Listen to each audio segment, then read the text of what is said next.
Graça e paz, queridos irmãos, mais uma vez nós estamos aqui na nossa aula da Escola do Crescimento, aula 9 da matéria Visão. Estamos finalizando esse módulo e o tema da aula de hoje é Discipulado e Formação. Olha só a meta dessa aula: demonstrar o caráter essencial do discipulado na igreja e conceituar os grupos de discipulado ou de discípulos, deixando claro o seu propósito, inspiração e bases de funcionamento. Bom, um grupo de discipulado ele precisa ser forjado para excelência, né? A visão ela exige uma espinha dorsal, né? Que seria uma estrutura que vai manter assim, a qualidade, que vai manter a essência da visão. Claro, nós somos uma igreja em células, mas o grupo de discipulado ele precisa caminhar junto, né, com a igreja nas casas, que são as células. Então, essa espinha dorsal que nós chamamos seria o grupo de discipulado, cada um cuidando do outro, né? E aqueles que são liderados têm um coração submisso, aqueles que são liderados têm um coração ensinável, e isso é muito importante. O grupo de discipulado, na verdade, é um grupo de formação, né, de pessoas que estão debaixo de uma supervisão, né? Líderes que estão supervisionando, né, essas pessoas, cuidando delas, mentoreando, talvez seria a melhor palavra que nós temos usado muito aqui na igreja, essa questão da mentoria. Então trata-se de uma estrutura que vai trazer qualidade, né, para a igreja e também vai gerar unidade, a visão que o Senhor nos tem confiado, que é o amor, o cuidado e o serviço. Então todos os líderes de célula devem fazer parte de um grupo de discipulado. É importante os líderes de célula estar sendo mentoreada por um líder, né, para que todos possam falar a mesma linguagem. Então todos estarão sob autoridade de supervisão, né, direta com alguém, né, no qual você pode prestar contas, no qual você pode conversar e estar alinhado o seu coração ao coração de Deus, né, por meio de um discipulado. E nós sabemos que o discipulado é uma ferramenta que nós temos que vai moldar o nosso caráter, vai até nos proteger, né, dos enganos e não gerar em nós, como corpo de Cristo, independência. Os membros das células podem ficar tranquilos porque sabem que tem um líder, tem alguém que está mentoreando, tem alguém que está cuidando, né? E há esse princípio de autoridade e submissão. Agora, um grupo quando está em formação, como que funciona? Geralmente o líder de célula ou um líder em potencial, ele sempre vai estar observando as pessoas no qual ela está tendo contato, relacionamento, no qual o Senhor está dando oportunidade para ela poder realmente servir, amar e cuidar. Então a chave é relacionamento, né? Esse é o link, o relacionamento que vai gerar afinidade. Essa afinidade faz com que você possa se aproximar dessas pessoas e investir na vida dessas pessoas, e isso é uma maneira de discipular, quando você então começa a investir e você entende que aquela pessoa ela tem um potencial que pode ser desenvolvido, e você então investe nessa pessoa, porque o propósito é nós investirmos em pessoas para que essas pessoas possam se tornar grandes líderes amanhã. Nós vemos esse modelo no próprio Cristo, né? Jesus, quando ele formou o seu grupo de discipulado, ali ele teve 12 discípulos. Jesus investiu tempo, Jesus investiu relacionamento com seus discípulos, e a Bíblia diz lá em Marcos capítulo 3, no verso 14, então designou 12 para estarem com ele e para os enviar a pregar. Então, quando Jesus aqui formou sua equipe, ainda lá no começo do seu ministério, a proposta que ele fez àqueles novos convertidos foi que eles andassem juntos, né, para que eles pudessem caminhar juntos. E eu tiro aqui algo muito precioso. Jesus, quando ele chama os discípulos, ele não chama os discípulos para mostrar aos discípulos que ele era importante, mas Jesus chama os seus discípulos, né, que até então se tornam seus discípulos, para poder investir na vida deles e mostrar a eles o quanto eles eram importantes. Então foi um investimento, e tanto é que, né, aquele que deu tanto trabalho para Jesus, que foi Pedro, se tornou um grande apóstolo. A tal condição era que cada um daqueles homens se dispusesse, né, claro que depende de cada um, se colocar à disposição a andar com Jesus e aprender com ele. A palavra do Senhor diz: aprendei de mim que sou manso e humilde. Então nós temos muito que aprender com Jesus, e claro que nós podemos aprender com Jesus com pessoas que expressam Jesus. Então líderes precisam, primeira coisa, expressar Jesus no seu caráter, no seu testemunho, nas suas atitudes, para que possa produzir frutos segundo a sua própria espécie. E nós entrarmos na realidade como Paulo: sede os meus imitadores como eu sou de Cristo. Porque o verdadeiro cristão é aquele que tem o padrão de Cristo, porque cristão quer dizer pequeno Cristo. Então você como líder, você como discipulador, você precisa ter discípulos que ao olhar para você vai encontrar em você o padrão de Cristo. Uma equipe de trabalho e gerenciamento da visão. Bom, o que é essa equipe? É uma equipe que tem o propósito de frutificar, né? O nosso propósito como igreja é frutificar. Nós precisamos frutificar, e esse é o nosso chamado, né? De nós frutificarmos, nós gerarmos, né? Vidas valem mais do que coisas. Ninguém faz parte de um grupo de discipulado só por amizade ou simpatia, mas por aceitar realmente ser treinado, né? E dedicar a visão. E é exatamente esse grupo discipulado vem para que nós possamos de uma maneira prática aprender, né? A gerar, aprender a amar, aprender a cuidar e aprender a servir essas pessoas. Então pense no novo convertido: ele terá que ser consolidado, nós já falamos sobre isso, assumir o compromisso com uma célula, porque agora ele já está ativo na vida da igreja, né? E ser batizado também, isso é extremamente importante. Então a partir daí o seu líder deve convidá-lo para um grupo de discipulado, para ele começar a se envolver, ele fazer parte. E isso deve ser visto como uma oportunidade de crescimento, né? Fazer parte de um grupo de discipulado é uma oportunidade de crescimento, você continuar avançando, aprendendo, né? E sendo cada dia mais ousado no Senhor, aprofundando a palavra através de uma mentoria, de uma pessoa que vai falar, né, na tua vida, e claro, com todo o respaldo na palavra. Agora, um contraste entre o grupo de discípulos e células. Muitas pessoas confundem o grupo de discípulos ou grupo de discipulado com uma célula. A célula é uma coisa, o grupo de discipulado é outra. Há diferenças fundamentais. Em primeiro lugar, a célula ela é aberta para todo mundo e dinâmica. Então pode chegar um convidado e fazer parte daquela célula e ser muito bem-vindo ali. Então quanto mais gente chegar, melhor numa célula, porque o nosso desejo da célula ela é crescer e multiplicar. Qualquer pessoa pode participar dessas reuniões. Agora, já o grupo de discipulado, ele é um grupo fechado. Ele é restrito apenas aos seus membros, aquelas pessoas no qual você tem vínculo, aquelas pessoas no qual gerou ali o link por meio de um relacionamento, pessoas que realmente estão dispostas a ouvir o seu discipulador e a se submeter à autoridade que o Senhor deu ao seu líder, ter um coração ensinado. Então, o papel básico da célula é evangelizar, ganhar vidas. Agora, já o grupo do discipulado, nós temos uma ênfase de formação, né, de formar vidas. Então, ali no discipulado, nós vamos trabalhar profundamente o caráter, né, e o ministério dos discípulos. Então, aí está uma grande diferença, eu creio que ficou bem claro, né? A formação de um grupo de discípulos. É importante entender como que é essa formação do grupo de discípulos. Deve formá-los tanto através do relacionamento pessoal, como eu falei, que é um link importante, como também através de ministrações em grupo, né? Esse discipulado ele pode ser coletivo, ele também pode ser pessoal. E isso pode acontecer numa demanda quinzenal, numa demanda semanal. Isso vai depender da disponibilidade de tempo, tanto do discipulador como dos discípulos. Então a gente não tem como uma regra que tem que ser toda semana, não.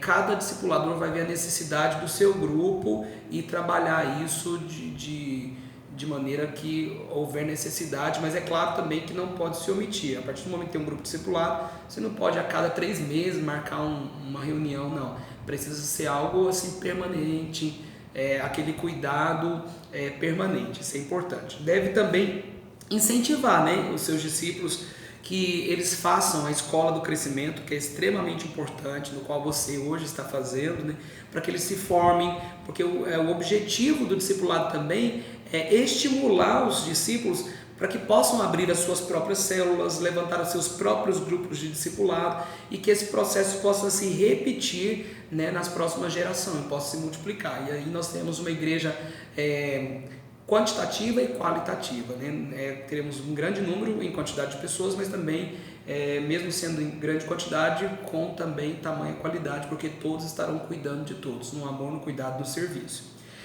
A célula é o canteiro de onde os discípulos surgirão, isso é óbvio. Então talvez você está ali numa célula como um líder em treinamento, depois você se torna um líder e você começa a se envolver com os próprios membros da célula. Então imagine aqui que você seja um novo líder de uma célula. Então seu trabalho inicial será ganhar vidas, consolidá-las, e você começa a ter aquele contato direto com essas pessoas. À medida que você vai tendo essa missão, né, de cuidar dessas pessoas, você deve motivar essas pessoas para o ministério, percebendo que elas querem crescer, você então vai convidá-las para uma reunião periódica, que no caso, essa reunião já passa a ser uma reunião de discipulado. Já que na célula é ganhar vidas, o discipulado você então vai forjar, né, o caráter dessas pessoas, cuidar delas, aprofundar, né, algo que talvez na célula não pode aprofundar muito, porque ali tem vários níveis de pessoas. No discipulado você traz aquelas pessoas mais próximas, no qual você pode investir, né, nessas pessoas, você vai ver o potencial que elas têm para realmente frutificarem, e você vai começar a investir na vida delas. Você pode colocar essa pessoa para explanar, né, os 5 minutos do culto de domingo, que a gente sempre faz nas células, né, aqueles 5 minutinhos onde vai falar de como que foi a pregação do domingo. Você pode dar a oportunidade para essa pessoa a compartilhar, né, da palavra, e você vai vendo a desenvoltura e o desenvolvimento dessa pessoa. Quanto mais ela responder, mais você vai investindo nela. Nós sabemos que Jesus adotou, né, 12 discípulos para poder caminhar diretamente com ele, né? Então, nós não somos uma igreja que temos a visão de grupo de 12, mas nós sabemos que mais do que 12 pessoas é muito difícil de cuidar e de acompanhar, porque 12 é um número ideal para você alcançar resultados ótimos, né, no ensino. E isso é um princípio que foi confirmado pela pedagogia. Então, sendo assim, você que está envolvido com o discipulado, nós sugerimos que você não tenha 20 discípulos, porque você não vai conseguir realmente cuidar da maneira devida, com qualidade, com tempo e disposição. Então a gente sugere para que nós possamos realmente pegar como modelo de Cristo, né? Caminharmos aí com no máximo 12 casais, se são casados, ou 12 discípulos solteiros, eu não sei, cada um vai entrar num perfil, mas é importante não ter mais do que isso. Isso é o que nós realmente sugerimos, porque nós temos o padrão de Cristo que não teve mais do que 12. Nós sabemos que Jesus teve ali pessoas que sempre seguiam ele, mas não eram discípulos. Então, sempre vai ter o discípulo, sempre vai ter a multidão. Então, o discípulo é aquele que está mais próximo. E para estar mais próximo, você não pode deixar esse campo muito aberto, porque senão daqui a pouco você tem uma igreja, não um grupo de discipulado. Eu tenho 50 pessoas que eu estou discipulando. Não, isso não é discipulado. Isso aí nem célula isso aí é uma congregação. Então a gente tem que tomar esse cuidado. Um modelo praticado por Jesus, né, e absorvido pelos apóstolos. Parece que Jesus conhecia, né, os princípios da pedagogia, como nós falamos aqui, que é um princípio que foi estudado e comprovado que mais do que 12 o ensino talvez não é tão eficaz. Embora tivesse muitos discípulos, fosse mesmo seguido por uma multidão, falei disso, né? Ele tinha uma multidão que o seguia, mas ele tinha ali os seus 12. Então ele chamou 12 para estar com ele e dedicou o melhor da sua vida a eles. Está lá em Marcos capítulo 3, no verso 3 até o verso 15, e Lucas 6, 12, 13. Por que 12? Né? Uma pergunta intrigante. Poderia ser 10, 11 ou 13, mas Jesus escolheu 12 e isso ficou tão forte na mente deles que quando Judas Iscariotes faltou, né, porque ele traiu Jesus, eles tiveram a convicção de completar o número. O interessante é que a Bíblia fala de 2 homens capacitados para substituir aquele que traiu o Senhor, Matias e José, chamado Justo, né? Isso está lá em Atos, no capítulo 1, verso 15 até o verso 26. Ambos eram discípulos e ambos haviam acompanhado Jesus desde o início do seu ministério. Ambos estavam aprovados diante dos demais apóstolos. Eles poderiam evitar o constrangimento, por exemplo, já que os dois eram aprovados, deixando, por exemplo, entrar os dois e ficar então agora 13. Poderiam abrir um espaço ali para os dois, mas já que eram igualmente idôneos aos seus olhos, né? O grupo teria 13 homens. Então eles buscaram a Deus e completaram o número de 12 com Matias. Então nós vemos aqui que permaneceu 12 pessoas, né? Saiu um e entrou outro. Então Matias entra e José fica aí de fora, né? De alguma forma o princípio dos 12 permaneceu ali impregnado, mesmo aqui José tendo toda a capacidade. Então a gente vê que o número 12 é um número importante. Há uma curiosidade: o número 12 também na Bíblia traz o significado do número de governo, né? Então 12 também representa um número de governo. Princípio revelado na Bíblia desde o começo. Na verdade, o número 12 está destacado na Bíblia desde Gênesis até Apocalipse. Acho que eu até antecipei alguma coisa aqui. A sua ligação com os temas de liderança, né, ordem e multiplicação é relevante.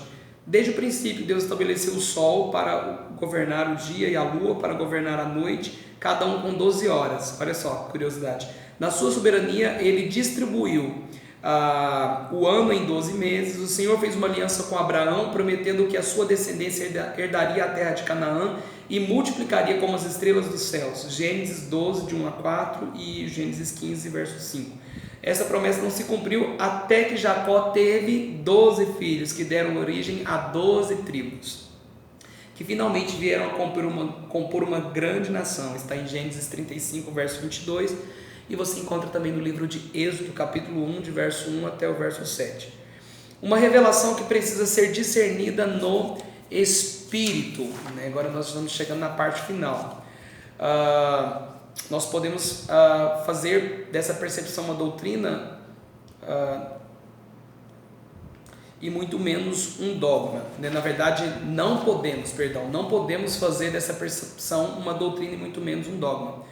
O que cremos é que há uma sabedoria divina no modelo dos 12, um segredo a ser percebido espiritualmente, né? O líder de excelência para um grupo de excelência.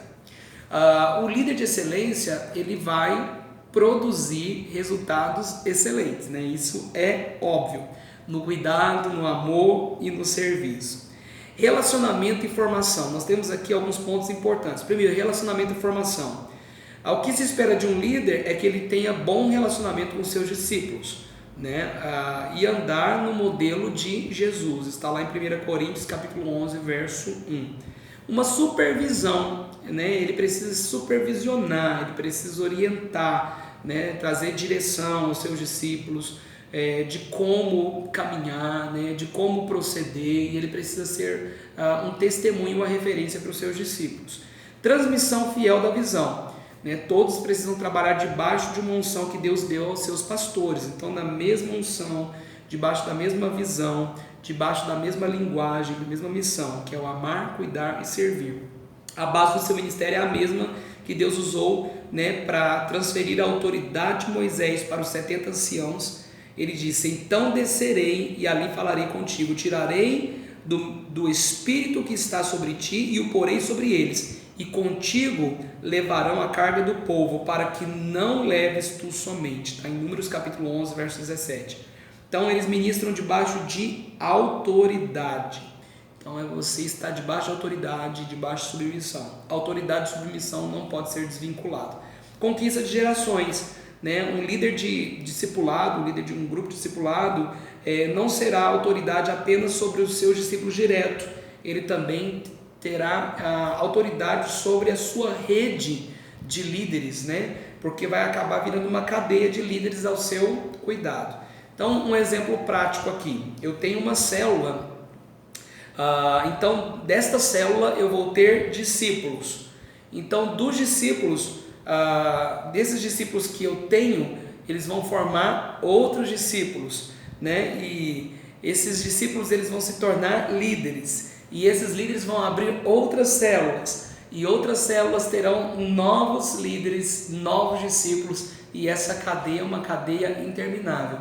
E nós teremos uma igreja crescente, uma igreja prevalecente, uma igreja que vai crescer em quantidade e em qualidade, e todos sendo amados, cuidados e servidos, melhor dizendo, perdão, servidos por quê? Porque está debaixo de uma mentoria, debaixo de um discipulado, sendo cuidado, sendo forjado de uma maneira excelente, na mesma linguagem, no mesmo propósito, na mesma fé, no mesmo espírito.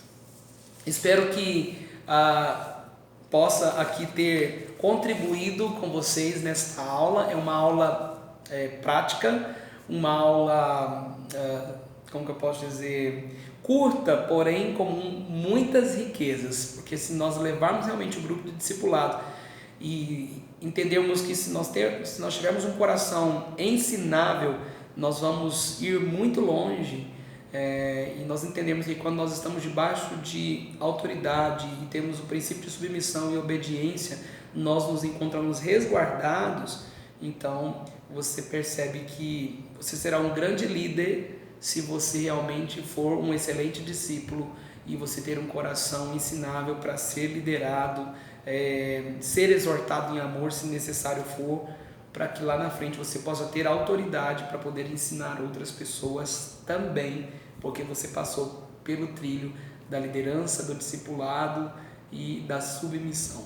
Que Deus te abençoe, seja uma bênção e até a próxima aula, que é a nossa última aula do módulo, que é a aula 10. Deus abençoe vocês.